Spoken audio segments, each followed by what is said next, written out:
During the pandemic, the park has become more important.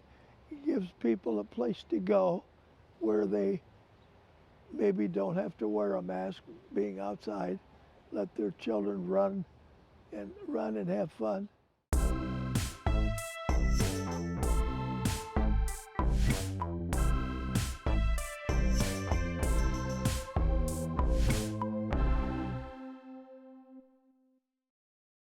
My name is John Pappajohn. I'm in Des Moines, Iowa, and standing in front of the Pappajohn Sculpture Park. I'm an immigrant. I came over from Greece when I was 9 months old. I had to go to kindergarten for 2 years, couldn't speak any English. I never went to a museum. My senior year at the University of Iowa, I took a SLUF course, History and Appreciation of Art. And it was an amazing course. Naturally, they had impressionists, they had lots, and all of a sudden, I became very interested in art. This used to be a rundown neighborhood, and it included old filling stations. And one day, when my wife and I were driving down the street, we drove by the space, and I said, I've got an idea. I think this is a great spot for a sculpture park. The development of the sculpture park, it began with one phone call. John Pappajohn called me in March of 2007, and he said, Mary and I, Mary is his wife, have an idea.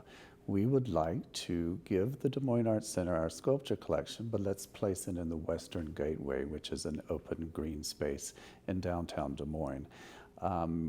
John also called the city council and presented that idea, and we all thought it was a brilliant idea. We had sculpture around our home that every Sunday we'd have a line of cars lined up waiting to see the sculptures. And particularly we had the thinker there, the rabbit thinker, and kids would take their picture. And so we thought it was a perfect spot right here to start to move our sculpture. And so went to the city, we got unanimous approval, and that's kind of where it all started. And then money had to be raised, et cetera, but all of that fell into place. Right behind me is the first piece.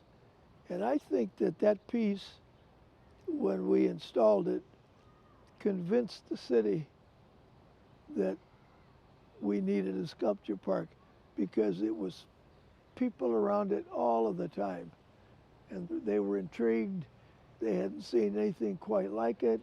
They wanted to have their picture taken, and it was a home run.